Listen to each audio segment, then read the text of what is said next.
Maya-maya nagtipon-tipon na ang housemates sa living room para sa isang anunsyo. Housemates, Kuya. malinaw na kayo ay hindi nagtagumpay sa inyong weekly task. 6 ang total mistakes o pagkakamali ang nagawa ninyo para sa inyong weekly task.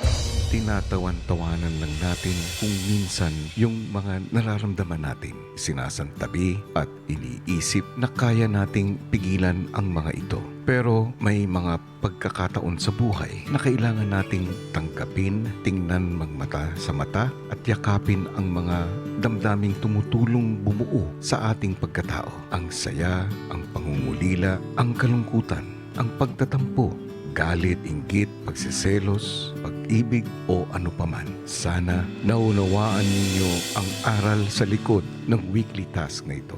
Opo, kuya. Salamat. Hindi man kayo panalo. Ang tanong ko sa inyo ngayon, sa lahat ng mga damdamin at mga pinagdadaanan ninyo, pagkatalo nga ba, housemates? Ang nararamdaman ninyo ngayon, Di po, kuya. Congrats, guys. Congrats. Guys, congrats. Love you all. First time po ako maging task leader, kuya. Kaya nalungkot po ako, kuya. Pero masaya na din po. Itong task po na to, naging way din po para makilala ni kayo yung biological mom niya. Ma-share ko po yung story ko. Makita po ni Jaren yung mami niya. Worth it din.